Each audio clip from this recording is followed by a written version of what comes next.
Olá, você assiste a mais um Roteiro Espiritualista. Conversaremos sobre o autoconhecimento, um processo para uma vida.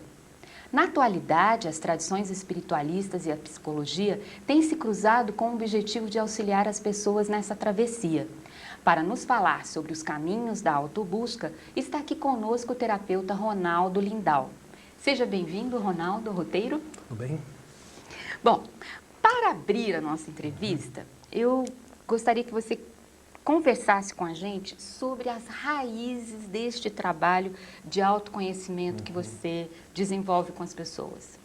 Bem, são duas pessoas que desenvolvem o trabalho. Suzane, que é minha companheira e terapeuta corporal, nos encontramos há muito tempo atrás, e esse trabalho tem raízes que nos levam à década de 60, quando entrou forte nos Estados Unidos, na Califórnia, em outras áreas do mundo, essa ânsia de criar um novo caminho para o ser humano que não tivesse a ver com os caminhos tradicionais, né? Onde uma série de perguntas que nessa época estavam surgindo com... Quando você diz caminhos tradicionais, você diz a psicologia clássica? Sim, a maneira de ver o mundo, de ver o ser humano, a própria ciência, a física já estava com uma série de avanços importantes na época. Nós tínhamos tido duas guerras tremendas no planeta. Teve toda essa época de o advento do rock, a necessidade imensa das pessoas se liberarem além das caixinhas rotineiras, né, do que tinham recebido, do que tinham vivido.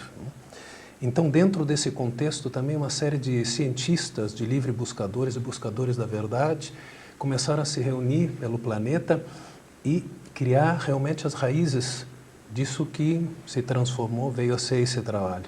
Uma dessas pessoas que foi meu professor, né, orientador, e que me tratou sempre com imenso carinho, que é essa coisa principal, é o amor. Né? O que adianta a ciência se não tem amor junto, né? Se torna uma coisa fria. O Heliodoro, ele já veio trazendo uma série de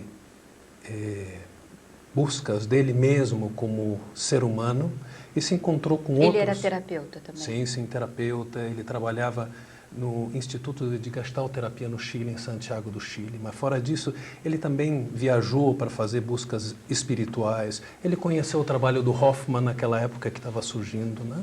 Do processo. Que veio ser conhecido como processo. Então, ele bebeu em várias fontes.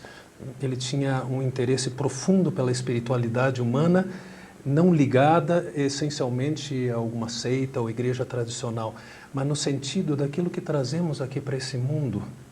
A criança, quando você olha para um nenê, para uma criança, ela traz algo de outro nível, não é verdade? Tem uma coisa inata nela, uma coisa fresca, uma coisa autêntica, espontânea. A criança, como olha para uma florzinha, para uma pedrinha, como brinca com outras crianças, tem algo ainda muito aberto, muito puro.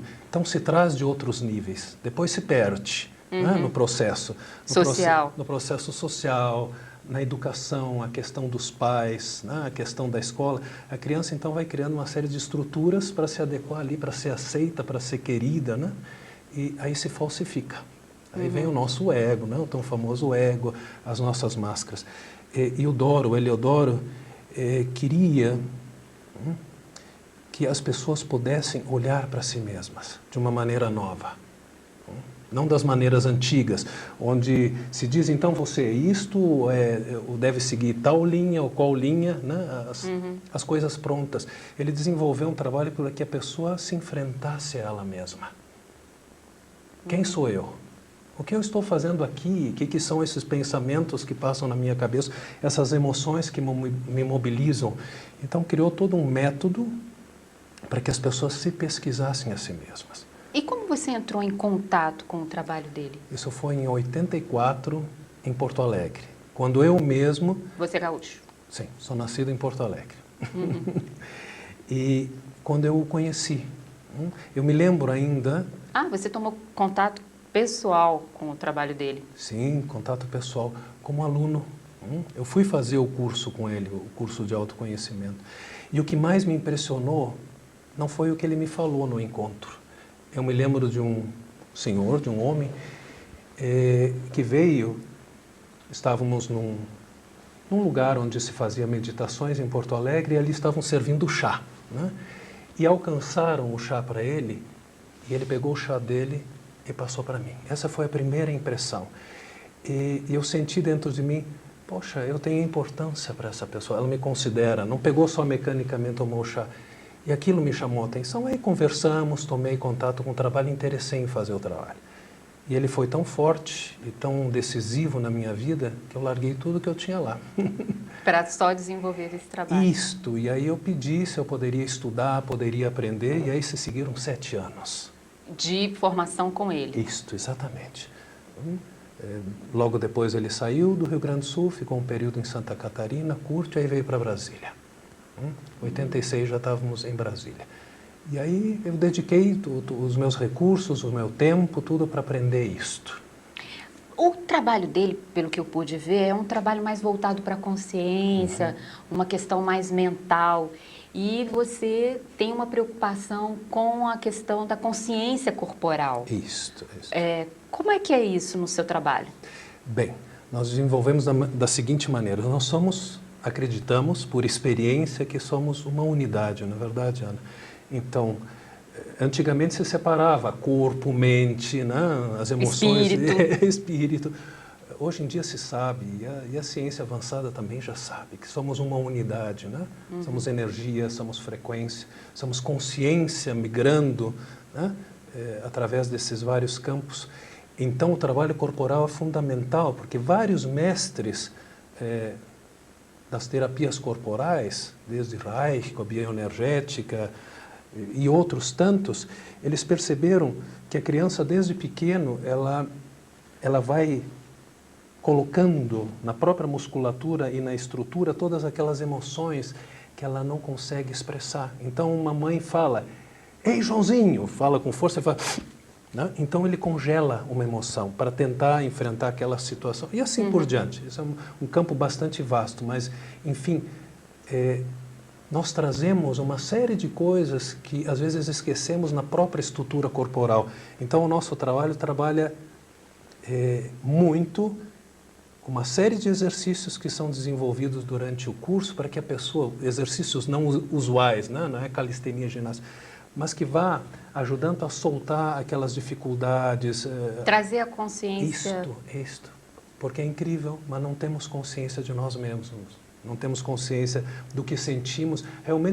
Geralmente estamos reagindo, né? Alguma pessoa nos fala algo e nós reagimos àquilo. Dificilmente nós agimos a partir do nosso centro mais profundo. Então, o trabalho corporal é importantíssimo para trazer consciência, né? Que nem as meditações também. E as vivências... Eu ia perguntar para você, você já se adiantou. Né? O seu trabalho também inclui essa questão da meditação. Por quê? Por quê?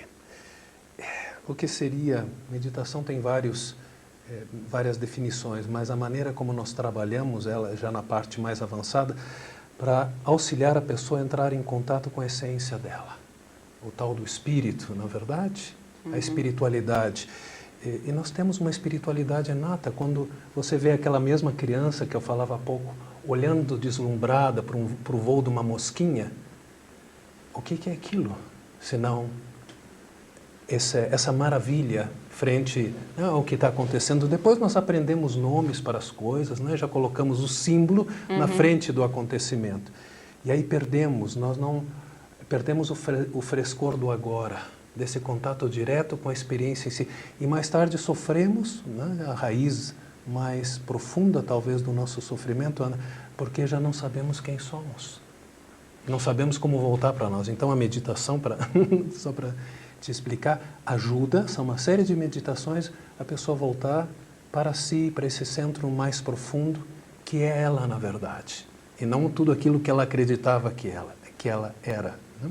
Seria uma espécie de âncora, assim, âncora não, um porto, onde a gente se reabastece de um estado pleno. Isso é fundamental, porque o que acontece no nosso dia é o seguinte, permanentemente estamos sendo puxados para fora, na verdade. É a televisão, são os contatos com os amigos, nosso trabalho, nossa vida familiar. E na verdade, o que nós damos de tempo para estarmos em contato com nós mesmos. Eu sei que muitas pessoas nem acreditam na existência, né, de um centro mais profundo, eterno. Isso era uma coisa que eu queria perguntar para você. Você leva em consideração a questão da reencarnação? Isso é uma experiência também. Uma das coisas principais no nosso trabalho... Eu te pergunto porque assim, você falou das influências da família, das influências da sociedade. Aí eu fiquei aqui pensando, sim, será que ele leva em conta de que a gente chega aqui, talvez trazendo experiências de outras vidas, assim? A psique não é só o momento de agora, né? Não. Uma das coisas principais do trabalho, se não a principal, é ajudar os que estão ali, os buscadores da verdade, a fazerem a própria experiência. E é possível ter experiências da sua vida intrauterina, é possível ter experiências, com uma certa prática, é claro, de níveis mais além. Porque quando se tem a experiência, Ana, não se tem mais dúvida, não é verdade? No momento que você tem uma determinada experiência de uma coisa, você sabe que aquilo é ou que aquilo não é. Né? Nós estamos tão acostumados com o conceito que esquecemos a experiência. E o conceito nunca nos dá a segurança. O que nos dá a segurança, esse porto seguro que você falou, esta âncora, é a experiência. No momento que eu tenho uma determinada experiência, eu sei. E pronto, aí podem dizer que não é, podem dizer que não concordam, que a ciência tem essa posição, mas eu sei que é. Eu sinto que é, né? Isso, porque eu tive essa experiência. Bom, nós estamos falando aqui muito de autoconhecimento, de autobusca, mas eu sei que as pessoas não te procuram exatamente por essa questão do autoconhecimento. Elas têm traumas, elas têm doenças, elas têm, né, problemas familiares. Conflitos. Crises, né? Aí eu queria que você dissesse quais são os mais problemas, né, que atraem as pessoas a esse tipo de trabalho que você desenvolve. E eu vou te pedir para responder após o intervalo. Perfeito. Fique com a gente, nós estamos conversando com o terapeuta Ronaldo Lindau sobre o Caminhos da Autobusca. Você está assistindo ao Roteiro Espiritualista, que recebe hoje o terapeuta Ronaldo Lindau. Ele conversa conosco sobre os caminhos da autobusca. Ronaldo, no bloco anterior, eu te perguntei sobre a questão da autobusca, que é o foco do seu trabalho, mas que as pessoas que procuram o trabalho que você desenvolve não estão exatamente procurando se autoconhecer. Isso. Elas estão, na verdade, querendo resolver algum problema pontual, específico. Separações, depressões, conflitos. Comportamentos que não conseguem controlar na sua vida. Comportamentos que são destrutivos, autodestrutivos. Né? Isso. Então, tudo isso tem origem na falta de amor por si mesmo. A pessoa tem conflitos porque está acostumada... Qualquer problema? Qualquer problema. Nossa, isso é bem sério, hein? É bem sério. Claro que tem a parte genética, tem casos genéticos de distúrbios. Né? Agora, os casos psicológicos, vamos chamar assim, né? Emocionais, eles têm no fundo o não amor a si mesmo. E o amor a si mesmo não é um amor por coisas que eu tenho ou que eu possa fazer. Né? Minhas habilidades. Nem tampouco isso. O amor é pelo fato de eu existir. Exatamente do jeito que eu sou. Exatamente do jeito que eu sou, porque... Que às vezes não é muito, ou na maioria das vezes não é tão interessante quando a gente gostaria, né? E trazemos uma série de equívocos brutais da nossa infância, além da vida, como você colocou há pouco. Equívocos sobre quem somos. Muitas vezes achamos, no fundo, que somos más pessoas, ou que não prestamos, ou que não temos essa ou aquela qualidade ou talento, nos sentimos mais. Fechamos isso porque temos medo ou vergonha, né? O que os outros vão pensar de mim. Quem vai me amar, quem vai me querer desse jeito? Isso tudo fica escondido, mas pelo fato de estar escondido, não quer dizer que está inoperante, continua funcionando. Daí vem uma série de doenças psicossomáticas também, porque o que não trazemos à consciência muitas vezes se transforma em doenças, em problemas físicos. Então, à medida que a pessoa começa a se conhecer no trabalho e perceber, fazer um inventário do que tem sido a vida dela desde a infância, o que ela aprendeu, e vendo o que realmente é útil, o que é bom, o que tem a ver com a essência dela. E o que não tem, porque aprendemos coisas que não têm a ver com nós, mas achamos que... Né, que aquilo se adequa, né? Isto. Então, é um estudo profundo. Você vai percebendo que eu atuo determinadas coisas que são negativas e por isso tais e quais coisas dão errado na minha vida. Por isso eu tenho a tendência a reincidir em tais ou quais comportamentos negativos, destrutivos, autodestrutivos, e por isso eu tenho esse problema ou com minha mulher, ou no trabalho com meus filhos, né, ou com meus amigos. Então, você vai primeiro no ponto focal, porque se a pessoa aprende a se amar, ela também vai ter uma mudança de visão e vai poder trabalhar numa reconstrução, ter novos comportamentos que sejam benéficos para a vida dela. E também vai perceber que, na verdade, ela nunca tinha optado conscientemente. Ela estava repetindo uma série de comportamentos que ela aprendeu por ver, por participar, não por estar em determinado núcleo social, ou escola, ou família, não, ou assim por diante. Então, é o início, se fala que é um início de liberdade, porque a pessoa pode dizer, bem, eu tenho tal opção e tal opção, e começa a perceber que a vida pode ser criativa a partir de agora, não preciso mais repetir e sofrer. Como se diz, a dor é inevitável, você perde alguém, você tem uma frustração, mas o sofrimento não é. Mas para essa transformação, passa pelo sofrimento também. Claro, mas conscientemente. Porque tem, eu gosto de colocar uma diferença, aquela pessoa que chora, sentindo que não tem saída numa situação. Ela sofre, mas aquilo não tem fim. Isso dá muito medo, não é verdade?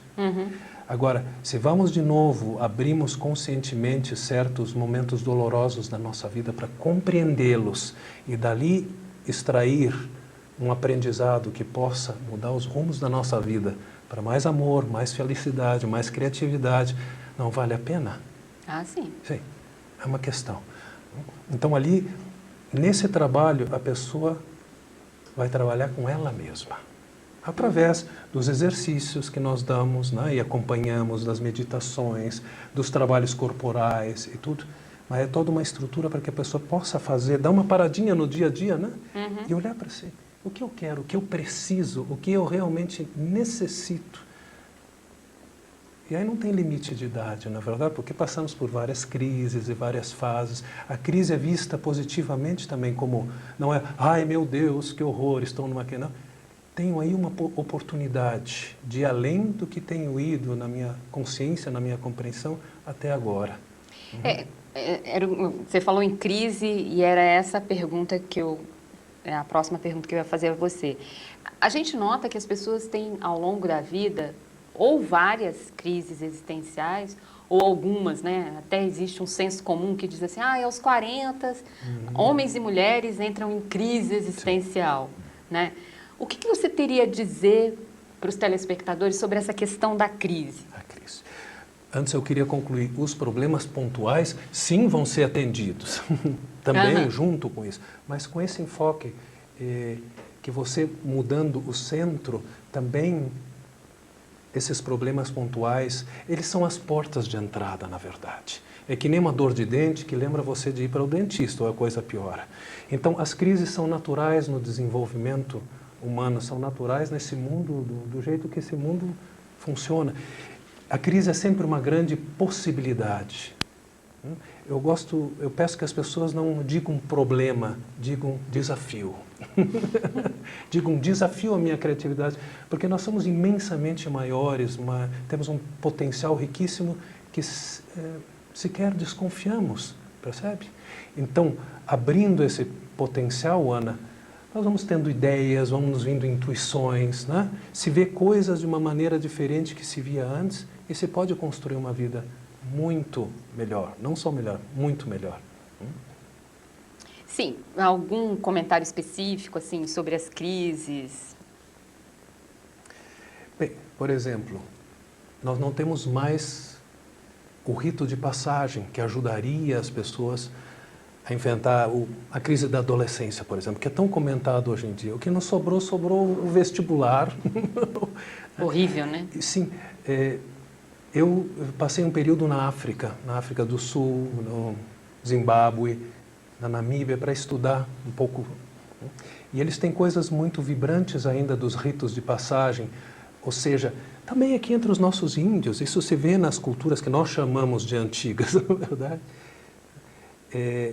A criança, a menina é tirada com a menstruação da casa da família, posta na casa das mulheres, o menino também vai para a casa dos homens, então ele sabe que ali acabou-se um capítulo e ele vai se tornar um homem. Então tem uma série de tarefas, ou tem que ir para o mato, ou caçar, aprender, né? A sobreviver por ele. Depois ele cumprindo a tarefa, ele aceita, tem a celebração. Nós não temos, nos falta. Até o casamento, que há uns 40 anos atrás era um rito de passagem, né? Isso. Hoje ele faz parte ou não, né, da nossa vida, né? E as pessoas chegam ao casamento sendo meninos, não sendo adultos, na maioria das vezes.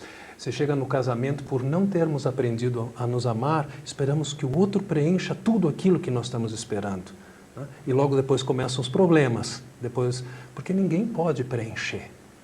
Por isso que o amor não é uma coisa que é dada, mas é um aprendizado, e lá pelas tantas se compreende outra coisa que não é ensinada, não nos é ensinado a amar. Nós aprendemos uma série de comportamentos, seja educado, faça isso, dê a mão para a titia, etc.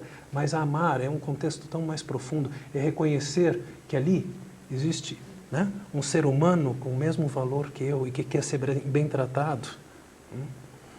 Então, se chega no casamento, não se tem o aprendizado, não se tem a compreensão, e se espera, então, que venha todo o amor para nós. Isso é impossível. E aí vem as crises. Você não me amou, né? Você não soube me amar. Já dizia Blitz. Então, a culpa é colocada no outro. A culpa nunca é do outro.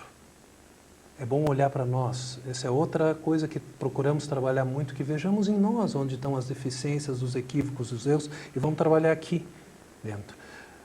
Trabalhando isso, aí é possível aprender a amar. E amar é uma questão não só de sentimentos ou tesão, tem tudo isso, mas uma decisão a cada momento quando você está com seu companheiro ou sua companheira. É um aprendizado. Já diziam os antigos mestres, não os grandes mestres. Cristo chamou a atenção, mas a gente não incorporou ainda a mensagem. Mas a gente está treinando, O negócio é treinar. Bom, nosso tempo já vai se encerrando. A nossa última pergunta para você. É preciso alguma experiência anterior, assim, alguma vivência para participar dos trabalhos que você desenvolve? A maioria das pessoas que chegam já estão trilhando esse caminho. Ou na área da psicologia, ou psiquiatria, ou são médicos, ou são pessoas que já vêm buscando em várias áreas, bebendo em várias fontes que têm essa preocupação, né? Mas tem pessoas também que vêm com o coração muito aberto porque estão vivendo uma crise e querem uma resposta profunda, não querem só uma coisa tópica, percebe? Uhum. Uma aspirina local, não, querem saber por que isso acontece na minha vida. Então, a intenção sendo sincera, a busca sendo sincera, isso sempre é avaliado com atenção, com carinho. Sempre. Ok. Ronaldo, muito obrigada pela sua entrevista ao Roteiro Espiritualista. E nós convidamos você para o nosso próximo programa. Obrigada.